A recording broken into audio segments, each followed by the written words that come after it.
vida, que é um conceito que, se você não conhece, por favor, comece a conhecer, porque significa que este conceito de saúde e bem-estar agora não está mais restrito, este conhecimento, aos profissionais da área de saúde, mas você, seja de qualquer área, pode aprender e aplicar na sua vida e daqueles que, né, junto do seu clã, dos seus amigos, esses conceitos de saúde e bem-estar. Então, é uma oportunidade muito bacana de a gente aprender sobre MEV, a gente aprender sobre condição de saúde. Então, na primeira semana, nós tivemos a professora Lisete, que nos falou sobre o propósito de vida e como isso é super importante para ter esse alinhamento entre a essência e os caminhos. Na segunda semana, nós falamos com o professor Lucas sobre o sono. Então, se você quiser rever essas lives ou indicar para algum amigo, elas estão aqui no nosso canal do YouTube, gravadas, você pode assistir. E hoje nós convidamos novamente a queridíssima professora Lisete Lobato. Ela tem um currículo impecável, ela é médica, ela é doutora pela Faculdade de Medicina de Berlim, ela é mentora líder de treinamentos da Yoga Kundalini, não sei se você conhece, mas é uma metodologia sensacional, palestrante, escritora, autora de vários livros, e inclusive quero que você acesse o blog da VUMP, vou colocar aqui para você o link também, tem artigos da professora Lisete falando sobre propósito e falando também sobre mudança de comportamento de saúde. E hoje nós vamos falar de um tema que afeta todo mundo, como mudar o seu comportamento de saúde, como adquirir um hábito, né, de saúde. Eu mesma aqui sou uma pessoa que precisa comprar esse curso, porque eu tenho uma série de dificuldades de implementar métodos de saúde na minha vida. E eu duvido aí, desafio você que está nos assistindo, se não conhece alguém que tem essa mesma dificuldade que eu. Então, vamos chamar aqui a professora Lisete, que a gente tem a alegria de contar com tanto conhecimento e tanta experiência que estamos aqui para aprender, né, professora, com a sua sabedoria. Seja muito bem-vinda. Obrigada, Vanessa. Eu me sinto lá nas alturas quando você me apresenta. Obrigada, vamos ver se eu consigo contribuir de alguma maneira e colocar um pouquinho de luz nesse tema de hoje, que é um tema bem importante. Uma honra, professora. Tenho certeza que é o que eu sinto.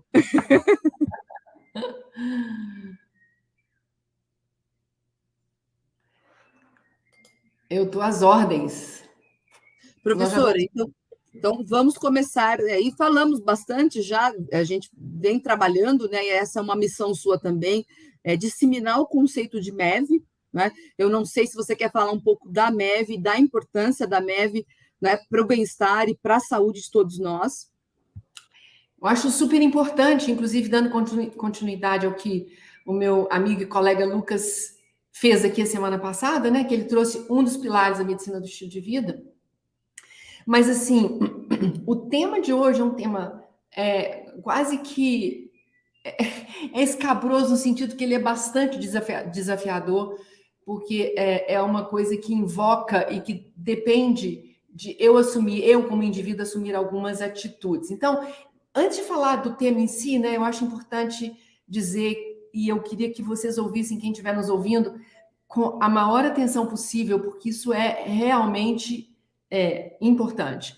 70% das mortes do mundo hoje, quer dizer, quando eu digo hoje, 2022, eu estou dizendo que isso acontece desde pelo menos 2018, então não tem nada a ver com a Covid. 70% das mortes do mundo, então 70% das pessoas no mundo morrem por doenças completamente evitáveis e que têm a sua causa inserida no estilo de vida e, portanto, no comportamento. Então, nós estamos dizendo que doenças que matam hoje as pessoas, elas não são apenas evitáveis, elas são também possíveis de prevenção e, especialmente, e o mais importante, é que determinada mudança no nosso estilo de vida pode curar essas doenças caso elas já estejam em nós. Então, como nós morremos hoje é um problema cabal de saúde pública. Nós estamos diante de uma pandemia de mortes. E essa pandemia não tem a ver com uma Covid, tem a ver com o nosso estilo de vida. Então, eu acho isso, sim, é um momento da gente fazer uma reflexão.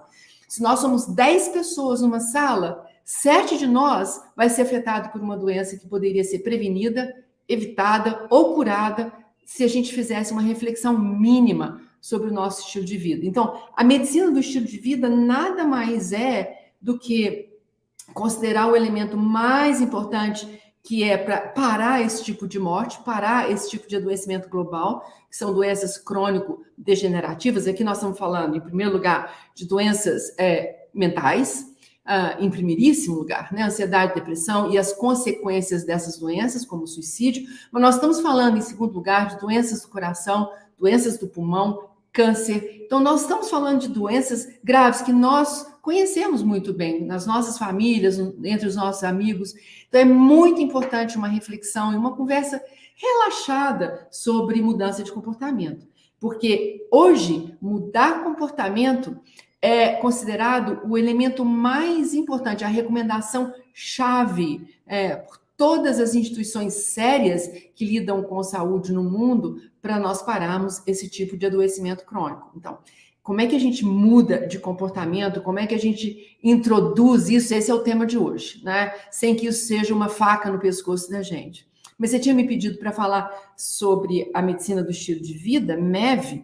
Então, a medicina do estilo de vida é uma área médica, uma especialização médica que trata de estudar os pilares que são identificados como 6 do estilo de vida, que vão criar uma sustentação para uma vida muito mais longa e muito mais feliz. Eles são atividade física, alimentação, controle do estresse, a qualidade dos nossos relacionamentos, o sono, que foi o que o Lucas falou, e o controle de uso de substâncias, como poderiam ser várias, mas as que preocupam é o tabaco e o álcool.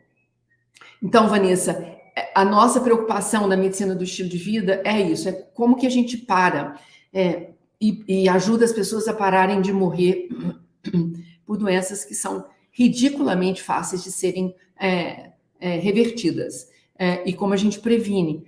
É ridiculamente fácil porque não depende de muito medicamento ou hospitalização, e é ridiculamente difícil porque se insere num plano de decisão que é meu, que é individual, que é o meu estilo de vida, é a mudança do meu comportamento, e isso é que é difícil. Então, é uma sinuca. Eu estou aqui para a gente conversar mais sobre isso. Professora, nós falamos bastante aqui nos bastidores, nas várias trocas, vi o artigo que você produziu também sobre a necessidade de ser um hábito, né? Saúde é um hábito, é uma mudança, às vezes, de comportamento e a troca de um chip, né?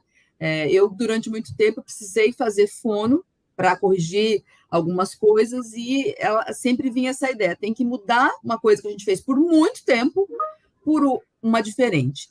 E tem essa questão da introjeção de hábitos, que às vezes é muito complexo, né? Não sei também se faz sentido o que eu vou falar, mas me parece, pelo que eu vi, que na neurociência diz que nós, por questões de adaptação, temos uma dificuldade de mudar, né? Porque a gente também, antropologicamente, entendeu que é a estabilidade, ficar parado, que pode nos garantir a sobrevivência. Então, queria entender com você como que é isso, tanto na parte do cérebro, né, da parte da mudança, e como que são as outras coisas de mudança de hábito, que não são só as substâncias, os hormônios, e me desculpa aí se eu não falei corretamente, porque eu não sou uma pessoa da saúde, eu sou uma leiga se expressando. Inclusive, hoje nós estamos com uma audiência gigantesca aqui, professora, o assunto é super importante mesmo, e quero convidar todos vocês, queridos e queridas, a fazerem perguntas ao vivo. Eu vou selecionar aqui, estou acompanhando o chat, e coloco para a nossa professora querida aqui. Então, vamos falar dessa questão da dor, da mudança, como a gente introjeta, eu que já quero me beneficiar dessa lição. Antes de falar disso, me permite só dar alguns dados. Eu acho que é sempre legal as pessoas saberem, embora saber sobre alguns hábitos que podem impactar positivamente a nossa saúde não quer dizer nada. A mudança nossa não vem porque nós ficamos sabendo, a gente tomou consciência de algumas coisas. Por isso que a gente vai falar um pouco sobre esses outros aspectos que você está trazendo. Mas ainda assim, eu gosto de eu trouxe alguns dados para eu dar uma real, assim, sabe, gente? Aqui é a real do negócio. Nós não estamos brincando de viver, não, porque a nossa vida está realmente ameaçada. Então, só para vocês terem uma ideia, apenas 3% da população no mundo apresentam pelo menos 4 componentes saudáveis que vão garantir que a gente viva muito mais tempo, porque nós vamos viver muito mais tempo. A medicina está muito mais aparelhada para deixar a gente viver muito mais. Mas a gente não quer viver muito mais pessimamente. Então, pensa bem, 3% é nada. A maioria esmagadora da população não consegue ter pelo menos esses 4 aspectos no mínimo de controle. Então, quais são eles? Por exemplo, fumar, né? Então, nós sabemos que esse é um dado no Brasil que é maravilhoso. 76% da população no Brasil não fuma. Isso é um negócio incrível. Se você for para a Europa, se você for para a Alemanha, que é um lugar de onde eu venho, né? Quase minha segunda morada, as pessoas fumam demais. Então, o fato de nós não fumarmos já é muito, muito importante.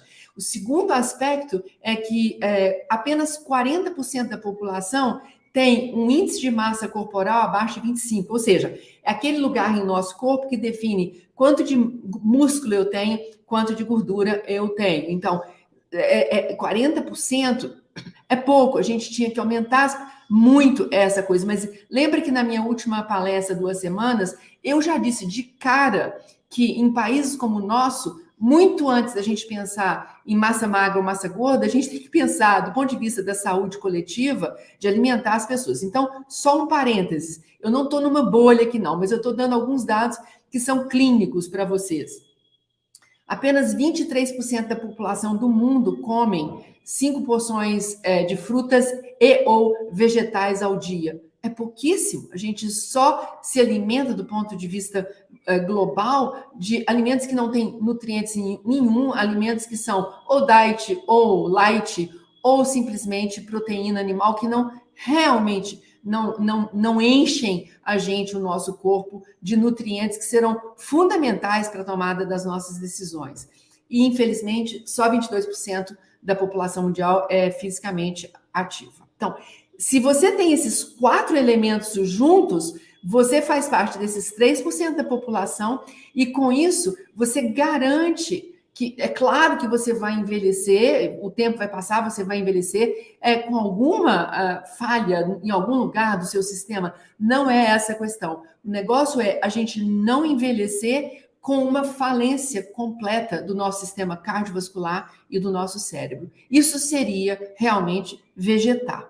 Bom, então, tem para ilustrar isso aqui um pouquinho mais, Vanessa, se você me permite, quando a gente muda um desses elementos, quando você incorpora um estilo de vida que pelo menos controla um desses elementos, ou os 6 pilares da medicina do estilo de vida, você aumenta em 95%, 95% de redução de chance de doenças cardiovasculares. Praticamente você não vai ter problema cardiovascular.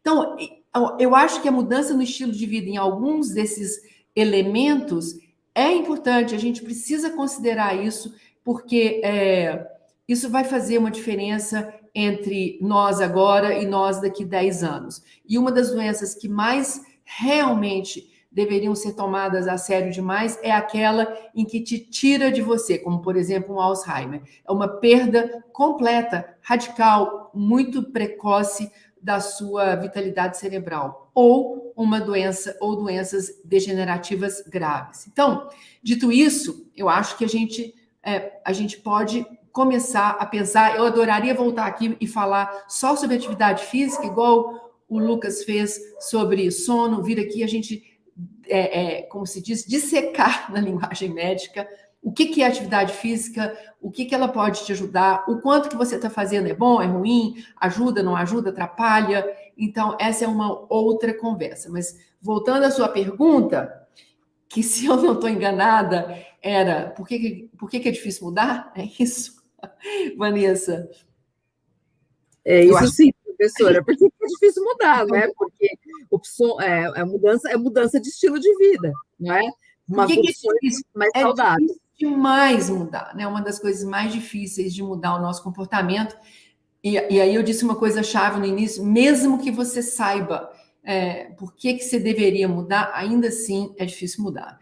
E isso é uma coisa humana do nosso comportamento que merece uma conversa. Então, eu teria pelo menos 3 elementos para trazer para vocês. Eu não quero dar uma de professora que fica falando demais.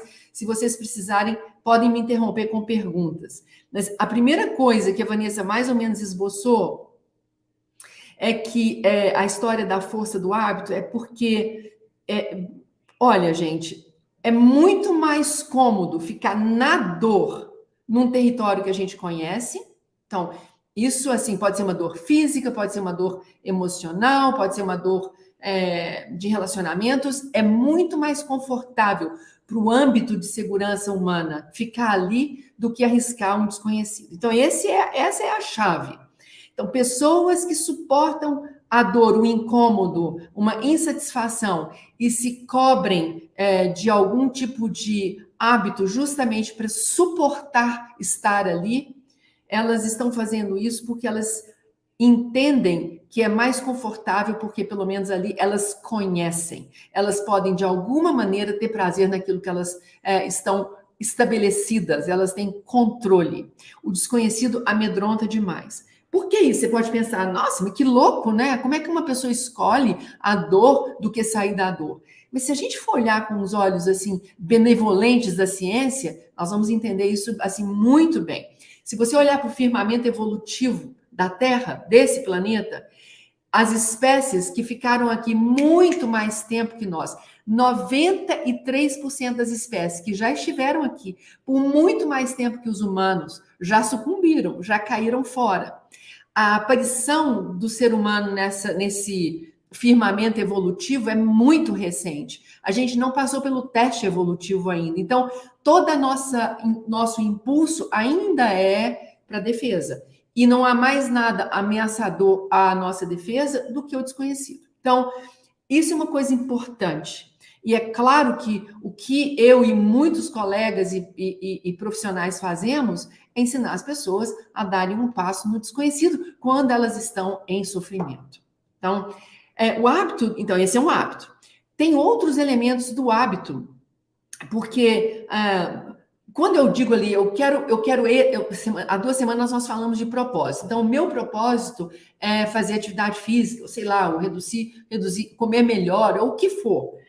Ou dormir melhor, né? Então, quando eu coloco um objetivo, eu tenho um impulso para ir atrás desse objetivo. Eu tenho uma propulsão, é o meu desejo, eu gostaria muito. Mas existem inúmeras forças que me puxam para trás. Então, tem uma luta entre essas forças internas que querem que eu vá, mas uma série de forças que me retêm. Essas forças podem estar alocadas em diferentes situações, contexto social, contexto cultural, contexto de relacionamentos. Então, a gente vive uma luta e é por isso que a gente sempre sucumbe, ou na maioria das vezes sucumbe. A nossa força de vontade de querer mudar não é forte o suficiente porque a gente quer romper com o passado.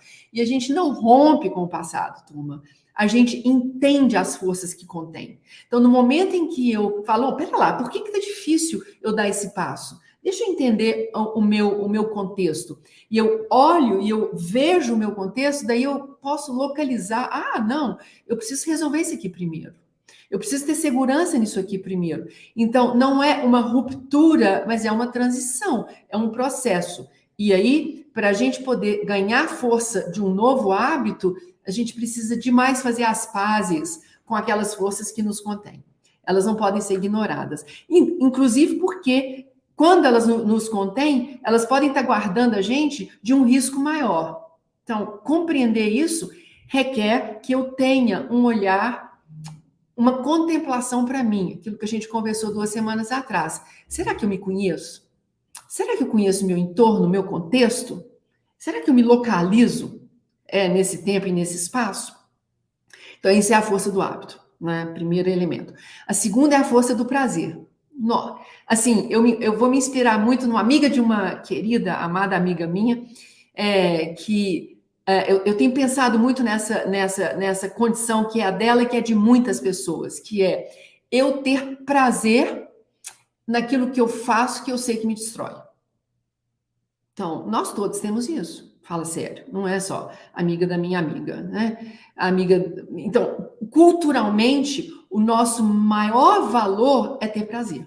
Então, isso é cultural. Por que será? Porque a gente é louco? Porque a gente é hedonista? Não, porque o prazer é um elemento essencial para o nosso cérebro secretar determinadas substâncias que vão me dar uma sensação de paz, de acolhimento, de relaxamento, que é fundamental para a minha sobrevivência. Vocês estão lembrando, né? Que nós não estamos ainda, enquanto espécie garantida no firmamento evolutivo. Então, ter prazer é uma coisa essencial. Acontece que a gente vai ser levado no amadurecimento nosso a uma pergunta. E a pergunta é: isso me dá prazer agora? Até quando eu vou sustentar esse prazer?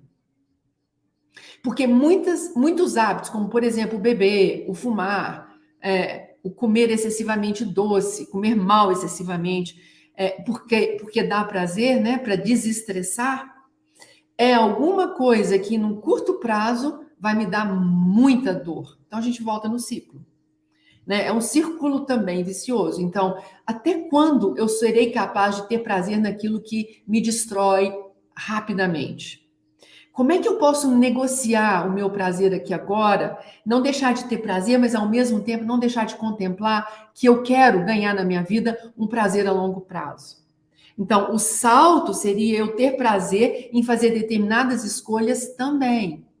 Então, quando eu me assento aqui e falo, esse hábito é muito difícil de eu romper, porque ele me dá muito prazer. Mas existem outros que eu poderia romper e dar um passo à frente, que poderia, inclusive, começar a mover toda essa cadeia de reflexos e de interação do nosso corpo e da nossa mente.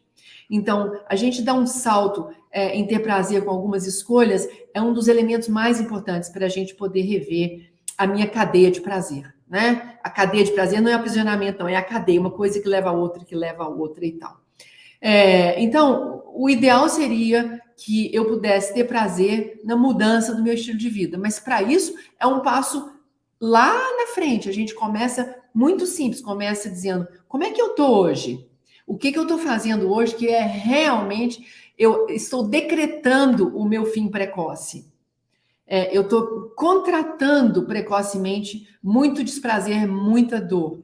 E como é que eu posso introduzir alguma coisa que quebre esse modo de existir? É o segundo elemento, que é a força do prazer. E o terceiro seria uma ausência que nós temos, pelo menos no Brasil, sistemático de suporte à informação. Então, assim, uma pessoa que começa a querer rever o seu estilo de vida e começa a querer rever essa cadeia do prazer, ela não tem estímulo, a gente não tem nenhuma cobertura de plano de saúde, por exemplo, que promova ou que incentive a mudança de comportamento em direção à saúde. Nós não temos. Né? Nossa segurança de saúde, tanto pública quanto privada, é toda centrada em tratar doenças.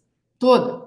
Né? E é quase que enxugar gelo. Né? Veja bem, se nós temos 70% da população morrendo no mundo por doenças que a sua causa está no estilo de vida, então, de alguma maneira, motivar e estimular a mudança com informação e com apoio concreto é a coisa, assim, óbvia, né? E a gente sabe que, por exemplo, se 70% das pessoas, 7 em cada 10, vão morrer com doenças que poderiam ser evitadas, em países em desenvolvimento, eu lamento ter que dizer toda vez isso do Brasil, parece que esse país nunca vai deslanchar, mas em países como o nosso, esse número aumenta consideravelmente, ele vai para 75, para 78, então é o momento da gente realmente fazer essa reflexão. Mas, como eu disse, não adianta tratar um hábito que você queira mudar de uma forma pusilânime, de uma forma violenta, de uma forma agressiva, de cima para baixo, ainda que seja você mesmo fazendo com você mesmo. Os hábitos têm muito mais força sobre nós do que nós sobre eles. Por quê? Porque eles são uma fonte de prazer, que, por sua vez, é uma fonte de relaxamento que vai garantir a nossa sobrevivência imediata. O negócio é por quanto tempo, Professora, estamos aqui com muitos comentários elogiosos da live. A Elidinalva disse, amando a live. A Thalita Rocha, parabéns. O Marcelo também falou, sensacional. Então, muita gente agradecendo aqui a oportunidade. Temos estudantes também, a Diana, que é estudante de Educação Física, também, né, curtindo, e ela também pode propagar esses conceitos, né, na futura profissão dela. Tem o Luiz também comentando bastante desse cálculo de prazer e dor, que é lei desde a filosofia antiga lá, né, quando a gente estuda o Epicuro, a gente vai falar desse cálculo de dor e prazer. Mas hoje a gente deu um passo, né, que a medicina também falando isso. Né? Uma coisa é a filosofia ter constatado e ter descrito, mas também tem as substâncias que vão interferir nisso, como você bem deixou evidenciado, que também tem o prazer da mudança, né? Aí eu já ouvi dizer que para algo ser hábito tem uma história dos 21 dias, mas acho que isso aí é lenda urbana, não é, professor? Igual a loira do banheiro, assim, aqui no Brasil. Que A você, loira. 21 dias você vira hábito. Como que é isso? Como que algo vira um hábito? Uma aluna também escreveu aqui que ela não pode comer sal. Então, vamos dar esse exemplo aí. Como que ela evita, né, esse comportamento? A gente faz isso incorporar na vida da gente. Racionalmente, a gente já entendeu. Agora, o racional e o introjetar é outro campo. Eu não sei qual que é o caso, eu não sei nem por onde começa, mas eu vou começar pelo sal. Porque eu não sei se ela sabe, se você sabe, que o sódio que a gente consome, ou seja, o sal, né, que entra no nosso corpo, apenas 5% dele vem do sal, o sal da cozinha. O resto vem dos alimentos todos, né? Do sódio que está em todos os alimentos. Então, em primeiro lugar, galera, lê rótulo, vê quanto de sódio tem lá e tal. Então, isso é uma coisa importante. As pessoas que não podem comer sal, realmente o sal de cozinha, não tem problema. Hoje eu não quero aqui estar com receituário, mas é claro que existem alternativas. A gente tem combinações de uma série de temperos que essa pessoa seguramente já sabe, que eles mimetizam, ou seja, copiam, né, o sabor salgado em nós.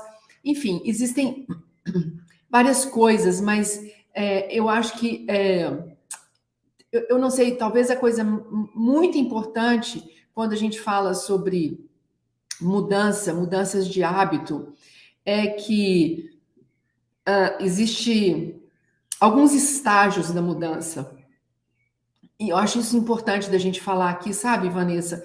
Porque o primeiro estágio é o estágio que a gente nomeia como inconsciente, ou seja, eu não tenho ideia da minha, eu não estou preocupada, eu estou simplesmente vivendo a minha vida de uma forma a ter o máximo de prazer. No nosso inconsciente, esse máximo de prazer me leva a uma garantia imediata de sobrevivência.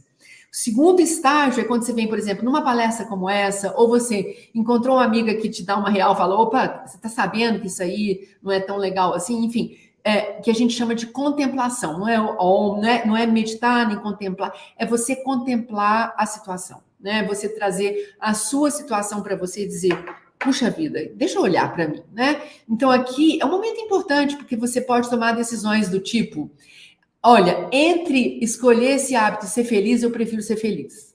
Por exemplo, entre beber e ser feliz, eu vou preferir. Entre ter saúde e ser feliz, eu vou preferir ser feliz. Então, aqui, se a gente avança e desce um pouquinho nessas águas, a gente vai um pouquinho mais profundo, a gente tem muita coisa para conversar. Porque não existe felicidade sem saúde, claro. Assim, isso não tem dúvida. Então, contemplar a ideia de que não existe felicidade sem saúde, existe felicidade sem dinheiro? Acho que sim. Mas existe felicidade sem saúde? Impossível. Porque é impossível mesmo. Porque quando você perdeu a saúde, você perdeu o tônus, você perdeu a esperança, você perdeu aquilo que você tem para te mobilizar para viver a sua vida, que é o seu corpo e a sua mente. Então, não tem jeito. Então, essa fase da contemplação não é uma fase que a gente quer tomar decisões, a gente quer sentar ali com a questão e dizer, não, deixa eu sentar nessa cadeira quente aqui, deixa eu sentir o que é isso. Daí vem a terceira fase, que é um preparo. Então tá, então, o que eu quero mudar? O que eu posso mudar? De novo, não é assim, não é uma voz autoritária que vai te ajudar. É uma voz do bom senso, né? Como eu disse, se você não come sal e pode introduzir uma outra coisa que te dê o paladar, acabou, você vai ter uma satisfação ali. Se você está limitado na sua mobilidade física, o que você pode fazer? Você pode fazer algum tipo de movimento que te permite algum tipo de oxigenação do seu corpo, se não do seu cérebro? Como é que eu me preparo? Será que eu me preparo meditando? Será que eu me preparo respirando? Enfim, o preparo tem uma gama, assim, tem um leque de formas que a gente pode se preparar para isso, né? E finalmente vem a quarta etapa, que é a ação. É quando eu, então, ok, eu já saí da inconsciência, alguém me bateu a real aqui, eu contemplei a minha situação, eu tenho um plano mínimo de voo, eu estou me preparando para ele agora, então eu vou começar. E aí você começa, gente, olha, saibam disso. Tudo vai colaborar para dar errado, lógico, né? Claro. Se fosse assim, nós já teríamos mudado muito mais rapidamente. Então, tudo vira uma série de circunstâncias que vão me testar. Então, uma das coisas mais importantes na ação que a gente tem que se preparar são as recaídas. Não tem moralismo. Não deveria ter moralismo médico, moralismo psicológico, moralismo familiar, de parceiro, de parceira, nada. Tentou agir, caiu? Já estava no meu plano cair. Volta a agir, volta a contemplar, vê por que caiu, volta a se preparar. Vocês estão entendendo? É uma atividade intelectual, é uma atividade de pôr em prática e é uma atividade de reflexão entre o que o intelecto decide e o que o seu corpo é capaz de fazer. Professor, eu estou entendendo e o pior, eu estou me reconhecendo nessa pessoa. Porque, no fim, tudo, conectando com a sua outra palestra, parece que é um sinal para você não fazer, né? Não, mas tocou o telefone, não, mas eu tenho que ligar para minha mãe, não, mas eu não sei o quê, então não é para eu começar nada, né? De atividade física. Então, é muito interessante. Tem esse plano da consciência, esse plano de contemplar por que você não quer mudar, ou qual é o prazer que isso está te dando, ou a recompensa, né? Acho que na psicologia a gente fala muito essa palavra, a recompensa, que não implementar aquele hábito está gerando na sua vida, um plano mínimo e sabendo que tudo vai te puxar para não começar e que você tem que começar. Professora, eu quero só fazer aqui mais comentários, não é? Sol, Valdizandra, Ana Luísa, Selma, Liliane, Antônia, e tem um comentário delicioso aqui do Arte que fala assim: sou estudante de análise e desenvolvimento de sistema e não sei como vim parar aqui. Eu só sei que estou desde o início. Olha que delícia! Legal. E muitos estudantes de enfermagem, pedagogia. Não, deixa eu falar uma coisinha, Vanessa, para esse estudante de análise de sistema, é isso que ele é, né? Não, assim, bem-vindo, porque não existe nada no corpo e na mente que a gente não fale na medicina do estilo de vida que não seja uma análise de sistema. O nosso corpo e mente é um sistema chamado sistema complexo. E se você é do análise de sistema, você sabe o que eu estou falando, né? Sistema complexo quando você junta uma série de partes que, quando elas se juntam, elas produzem algum tipo de comportamento inusitado, que não pode ser referenciado a nenhuma das partes isoladamente. Então, bem-vindo, você chegou no lugar certo. E esse assunto é para todo mundo. Ninguém pode se dar o luxo de saber, né, um comportamento de saúde. Ou a gente tem que implementar em nós, ou a gente tem algum familiar, alguém muito amado, que a gente quer que tenha uma mudança de hábito de saúde, né? Professora, e isso tem um tempo, é que nosso mecanismo ocidental sempre acha que tem um tempo, né? E aí tem essa lenda urbana dos 21 dias. Conta para mim aqui na medicina se tem um tempo ou não, cada um tem a sua trajetória, e como diz o Caetano, as dores e as delícias de ser quem você é, né? Não tem um tempo, eu não acho que esse tempo seja muito bem... Acho que a medicina não fala disso, né? E médico, assim, gosta de nem pôr tempo, a menos que seja precisamente mensurável. Então, se você está usando um remédio alopático, você sabe o tempo, você sabe que o antibiótico precisa de ser uma dose entre 7 e 10 dias em determinadas infecções, blá, blá, blá. Mas, para isso, para mudança de hábito, talvez a psicologia tenha um tempo, mas nós do yoga temos um tempo. Então, e é interessante porque o yoga é uma ciência muito anterior à medicina, então, assim, muitas coisas que a gente faz no yoga, só agora a medicina compreende. Então, o tempo é o seguinte, Vanessa, assim, 21 dias não é absurdo, não. Só que nós dizemos que um hábito, você confirma, você consolida um novo hábito com 40 dias. E por que 40 dias? Porque, só para você ter uma ideia, algumas células suas sanguíneas, elas precisam de pelo menos 30 dias para elas serem refeitas. Então, o corpo tem também um relógio biológico, ele tem um tempo biológico. Então, não é que você... Porque quando você tem um hábito, você tem uma conexão desse hábito com o seu cérebro que produz determinadas substâncias que alimentam o seu corpo. Então, beleza. Então, eu estou ali numa simbiose, né? Assim, estou me servindo bem da minha química, ainda que seja para me destruir, mas beleza. Está servindo a algum propósito. Quando eu quero mudar, você tem primeiro que desfazer-se dessa rede anterior e criar uma nova rede. Então, a gente considera 40 dias. Se você chegou no 21 dias, inclusive é um ponto que, quando eu estou dando orientação para minhas clientes, alunos e tal, 21 dias é o momento que eu paro e quero avaliar. Então, é aquela história: onde você está? Quantas vezes você já teve um relapse? Quantas vezes você já recaiu?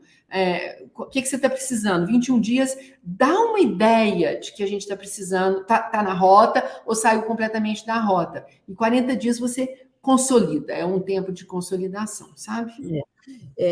Muito interessante. Temos mais pessoas aqui. O Marcos Vinícius, ele é de Ciências da Computação também, e recebeu o e-mail da Unopar e entendeu que era um chamado. Né? Tem professora de yoga, que é nossa aluna também na fisioterapia, e tem colocado a importância aqui. Gente de serviço social, a Renata dizendo que é maravilhosa, ela estuda criminologia. Mas, enfim, professora, falando e também, queridos e queridas, por favor, perguntem, nós estamos aqui debatendo. Eu estou colocando as dúvidas que eu imagino que vocês têm, mas, por favor, coloquem aqui também. Professora, a gente tem dito bastante de mudança de alimentação, mudança de exercício físico, que acho que são os mais comuns, né? Por que a gente começa o regime? Amanhã eu começo o regime, amanhã começa uma contenção alimentar. Como que funciona o nosso cérebro com isso, né? E como que a gente pode fazer para essa necessidade de mudança? E aí eu não estou falando nem de alguns regimes loucos, né? Agora vem essa loucura de projeto verão. Eu estava vendo ontem que é um dos temas mais buscados no Google Trends, o emagrecimento. Mas não estamos falando disso, estamos falando de saúde, que às vezes é diferente de um comportamento da pessoa que quer emagrecer. Como que é isso? Como que eu me planejo? Não, eu, por saúde, preciso ter hábitos mais alimentares, comer mais salada, mais frutas, mais fibras, que é o que todo mundo conhece no básico, né? Vamos começar do patamar básico.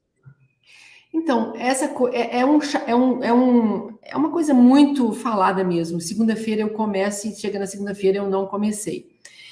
Isso tem a ver, por um acaso, eu pus isso até no documento que eu te mandei, eu acho, que é sobre o processo de mudança.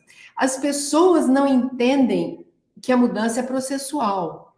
Elas acham que a mudança é assim: eu estou aqui, amanhã eu estou ali, como eu quiser. Mas a gente tem a mente, que é um elemento muito determinante na mudança, e, de novo, a mente se irrita e se revolta demais quando ela entra no desconhecido. Para a mente humana, o desconhecido é um grande risco.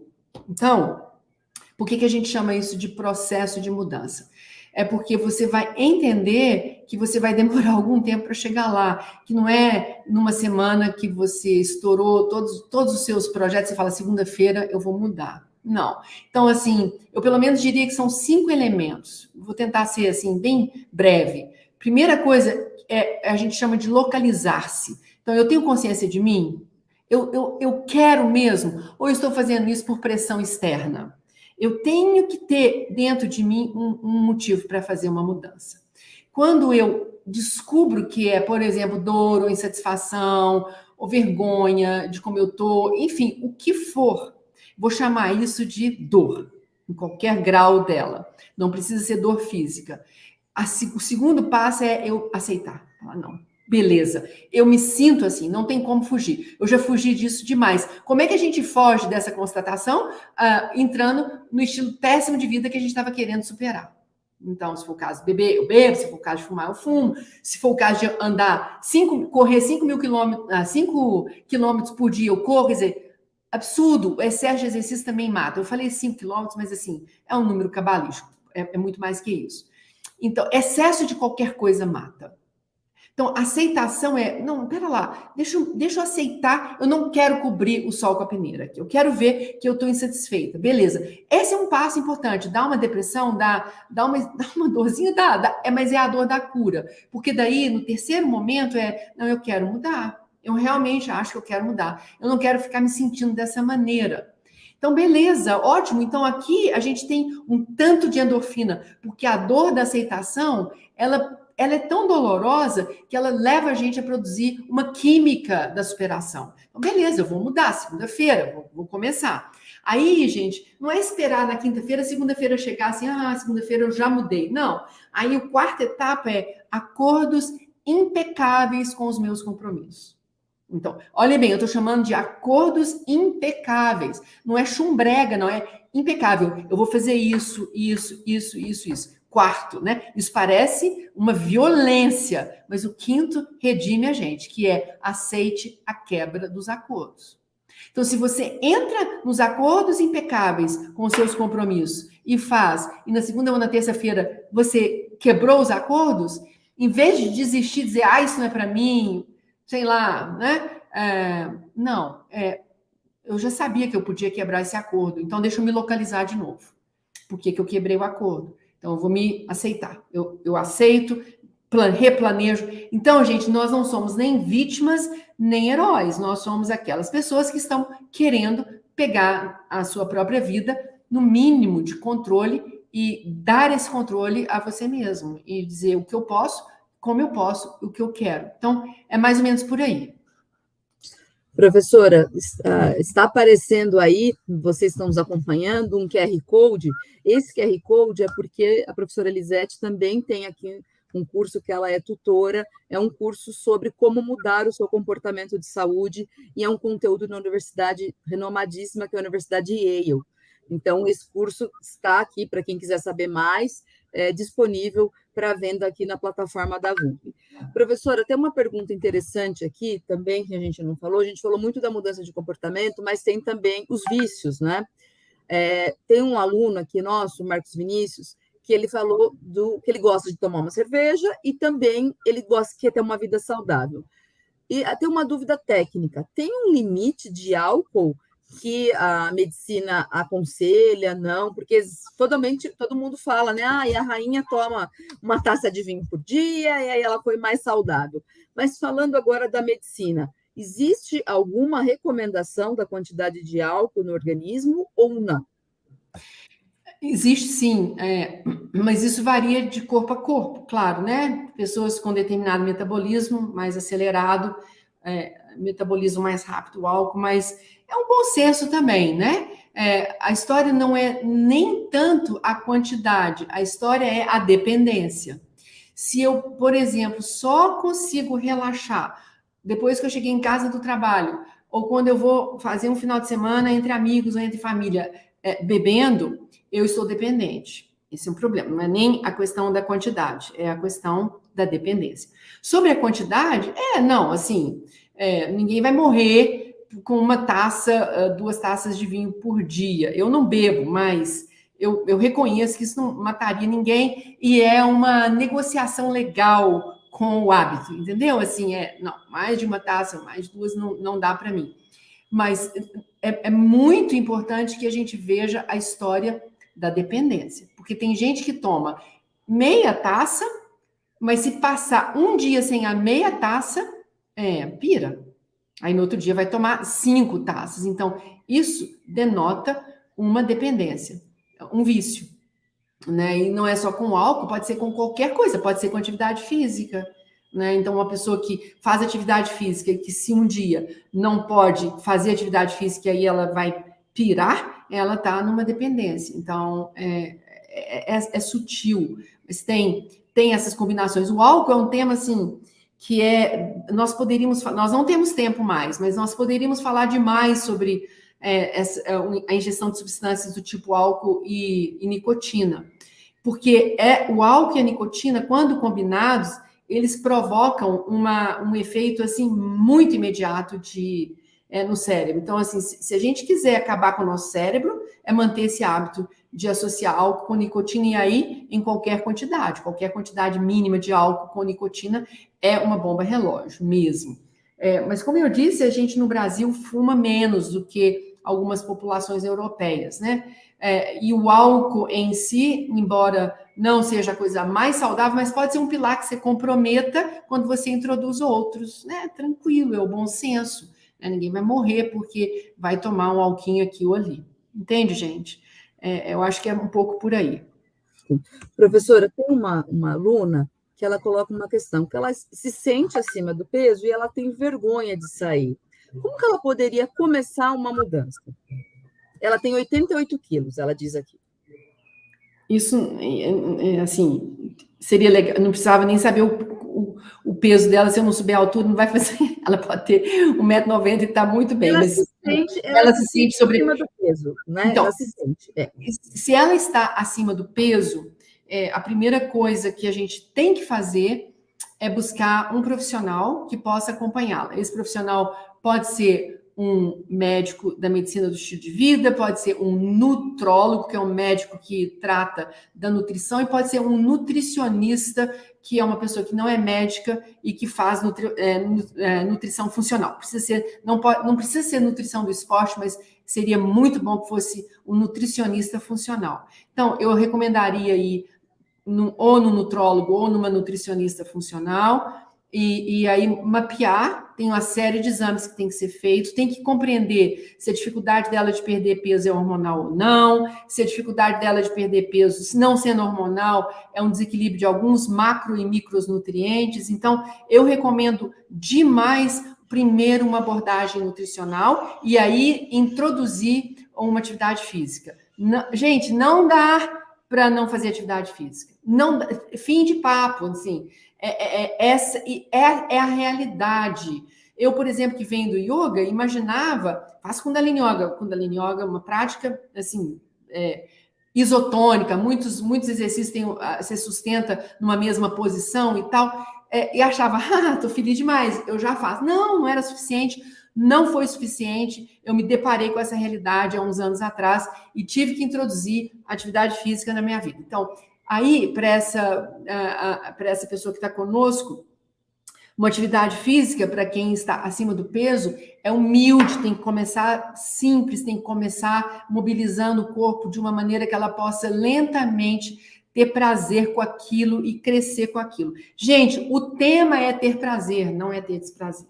A gente precisa ter prazer naquilo que a gente introduz na vida da gente. Então, precisaria de uma avaliação. Então, nutricionista, atividade física e talvez, se for o caso, se for um problema hormonal, entrar também com um médico. Professora, você falou de um tema muito importante para mim. Desculpa, Vanessa, não, eu não posso deixar de falar isso. Você guarda a sua pergunta só um pouquinho. Nós, no Brasil, nós no mundo, temos uma deficiência imensa de vitamina D de dado. Imensa. A gente, por conta do câncer de pele, não sei o quê, a gente não toma sol. Por causa do trabalho, a gente não toma sol. Então, a queda na vitamina D leva a um hipotiroidismo que leva a pessoa a engordar. Então, assim, olhar também, e isso um nutricionista vai fazer com toda certeza, não precisa nem ser médico, só para lembrá-la e lembrá-los. Gente, vitamina D hoje precisa estar na pauta do dia dos seus exames regulares. Vanessa, vamos lá, na próxima. Não, é importante mesmo, professora, a vitamina D, né? Raramente uma pessoa não precisa de reposição ou não precisa de uma exposição ao sol, né? Uhum. Professora, a pergunta aqui muita gente falando da atividade física como primordial para a saúde, e aí sempre tem um sedentário como eu que tem uma pesquisa de vez em quando que surge, não, a atividade física não é tão importante para o câncer, por exemplo, isso é uma pesquisa que a gente nem sabe se foi referenciada ou não. Um aluno lembrou disso, e eu também, quando vi, pensei leigamente, falei, será que eu preciso fazer mesmo? Então, acho que é um ponto para a gente comentar aqui, porque é polêmico. E a outra coisa que eu queria destacar, que você falou muito bem aqui, que nós falamos muito, nós leigos, falamos muito em viver muito, né? Viver muito. Mas a gente esquece um pequeno detalhe, que viver muito e viver bem. Porque não adianta só viver muito, não é? A gente quer viver bem. E para viver bem, a gente tem que dar a mão para a medicina do estilo de vida. Por quê? Porque é uma medicina preventiva e não medicamentosa. Né? É assim que eu entendi, queria ouvir a sua consideração sobre o que eu entendi da sua live. Por onde você quer começar? Pela não polêmica? Porque atividade física e câncer, não sei, se vocês puserem, não precisa nem ir para o PubMed, que é o nosso lugar de pesquisador, de investigar artigo científico. Pode ser no Google, bota aí, vocês vão ter uma série de artigos falando sobre a importância da atividade física, por exemplo, para mulher, para câncer de mama, para homens, para câncer de próstata, enfim. Gente, assim, não tem como negar, sabe? Não tem como negar, porque o que é? O câncer você tem um tecido aqui que tem as suas células daquele tecido. Então, vamos imaginar um fígado. E aí, de repente, um grupo daquelas células piram, elas recebem uma informação excessiva de alguma coisa, elas então têm uma leitura elas mudam a determinados genes ali que estavam sendo protegidos, que não estavam se manifestando por uma razão ou outra, por estresse físico, mental, psíquico, medicamento, trauma, o que for, ele se manifesta, e aquelas células que estão ali no fígado, que deveriam ser células de fígado, entram numa psicopatia. Elas não se reconhecem mais como células de fígado, elas perdem a sua identidade e elas viram uma outra coisa. Então, elas entram num processo acelerado de convencer o fígado que aquilo lá não deveria ser célula de fígado, e sim elas. Uma maneira, assim, bem rasteira de falar. E uma das coisas que mais alimentam esse processo é a circulação. E uma das coisas que, através da circulação, mais alimentam esse desencadear dessas células é a quantidade de radicais livres que a gente tem, de toxinas, enfim. Então, a atividade física, ela não só elimina do nosso corpo uma série de toxinas que são cancerígenas, uma série de radicais livres que a gente não deveria produzir incessantemente, ela não só faz isso, como ela elimina todos os segundos uma célula que já virou cancerosa do nosso corpo, do corpo de vocês todos, meu inclusive, e põe na circulação e manda embora. Então, um corpo que não se oxigeniza, que não mobiliza o sangue para todas as suas partes e que, portanto, não leva oxigênio e nem traz de volta toxinas e manda embora, é um corpo que vai adoecer. Câncer é uma delas, as outras doenças virão. Professor, e aí também eu acho que vale a pena falar da importância da atividade física, não apenas para a saúde física, mas também para a saúde mental, não é? A depressão, a ansiedade, todas essas, não são moléstias, né? Mas tudo isso melhora com atividade física. Eu acho que pode falar essa questão da saúde mental e atividade física, por favor? Pois é, mas nem para todo mundo, sabe, Vanessa? Aí aqui agora eu já embarcaria dizendo, não, pera lá, não é uma panaceia. Então, é claro que tem determinados adoecimentos mentais, todos que você falou são beneficiados pela atividade física quando ele não se instalou de forma dramática em nós. Então, uma pessoa que está ansiosa ou que tem uma depressão leve, claro, fazer atividade física é importante, mas, assim, muito mais importante, ou tão importante quanto contemplar, meditar, também é outra coisa, hein, gente? A gente escova dente como hábito de vida, meditar deveria ser um hábito de vida para nós. Isso está nos livros, todos os livros de neurociência hoje, já é um fato também. Então, o que isso faz? Promove uma produção da nossa pineal de uma série de hormônios, como a serotonina, a melatonina, o DMT, que é um tal hormônio que a gente encontra também no ayahuasca, mas que a gente produz naturalmente em determinadas situações que a gente faz atividade física ou medita, porque essas substâncias, elas regulam o nosso humor. São elas que regulam essa história de durante o dia eu estou na vigília e à noite eu me relaxo, durmo, etc. e tal. Então, atividade física é importante, sim, mas não só atividade física. Hoje, para doença mental, meditação, sinceramente, já ganhou muita reputação, muito além da atividade física. Então, não é só atividade física. Contemplar, gente, é importante. É assim, permitir o vazio, permitir a contemplação do nada. Agora, se a pessoa já está num grau muito evoluído do adoecimento, ela não vai conseguir, e esse é o problema. Às vezes a pessoa já tem um grau de ansiedade tão grande e um grau de depressão tão grande que a gente tenta colocá-la no estilo de vida que, em tese, ajuda, mas ela já perdeu o controle. E aquilo só piora, é desesperador. Então, o que essa pessoa precisa? Medicação. Pelo amor de Deus, essa pessoa precisa de um psiquiatra, essa pessoa precisa de medicação. Não dá para brincar com a saúde mental nesse grau. Então, não adianta ir para a igreja rezar. Quando você está, assim, a oração da sua igreja não vai diminuir necessariamente a sua aflição psíquica quando você está num grau de ansiedade e depressão muito grande. Não vai. Você vai precisar de medicar. E a medicação é que vai te dar estabilidade para você contemplar como você quiser contemplar. Perfeito, professora. Nós estamos no final aqui. Eu só queria aproveitar para que as pessoas que estão conosco aqui dissessem quais os temas que elas gostariam de assistir numa próxima live, que você será a nossa convidada. Você sugeriu aqui o álcool. Dá algumas sugestões, professora, para as pessoas poderem aqui colocar no chat para a gente, por favor? Poderia... Acho que conversar sobre atividade física pode ser um tema legal. Conversar sobre ingestão de substâncias como álcool e toxina, super importante, né? Eu acho isso muito legal. Sei lá, falar sobre psicodélicos para o tratamento de doenças psiquiátricas, que é um tema que me encanta, seria muito importante. Enfim, sei lá, qualquer coisa que vocês quiserem. Não, tem muito assunto aí. Falar mais de MEV, né? Falar dos princípios da MEV também.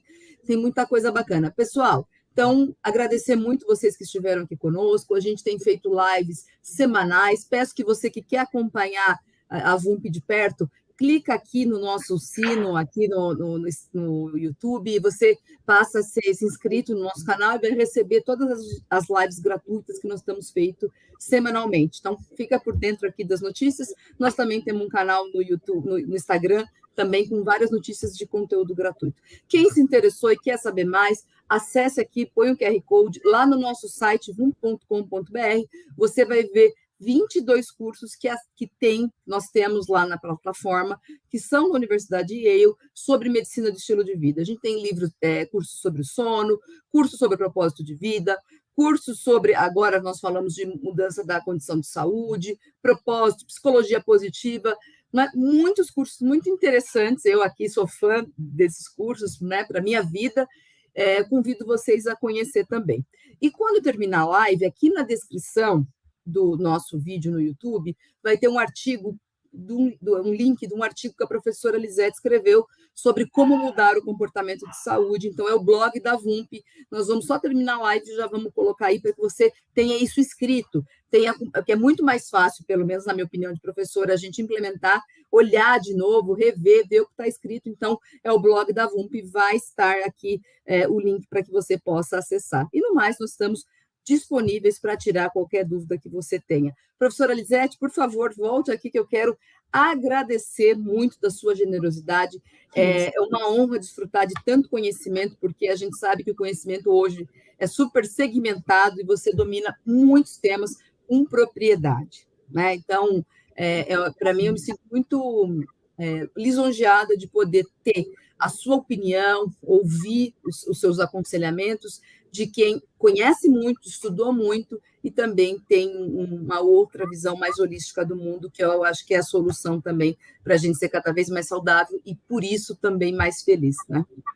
Obrigada, Vanessa. Obrigada a todo mundo que esteve aqui conosco. Eu acho importantíssimo vocês darem uma checada nesse QR Code, porque o curso que está colocado na VUMP da Yale University é muito bom. Então, a gente vai se vendo por aí. Obrigada, Vanessa. Tchau, gente. Professora, depois divirta-se olhando os comentários, os agradecimentos e quantas pessoas escreveram que mulher maravilhosa. Então, eu também sinto a mesma coisa. Que mulher maravilhosa. Gente, boa tarde para vocês, bom restinho de sexta-feira aí e até a próxima. Fiquem atentos às nossas comunicações. Um abraço. Chegou a VULP, a sua plataforma de conhecimento. São milhares de cursos em um único lugar. Tudo para ampliar suas possibilidades, impulsionar a sua carreira e dar ferramentas para que você alcance os seus sonhos. Saiba mais em vulp.com.br.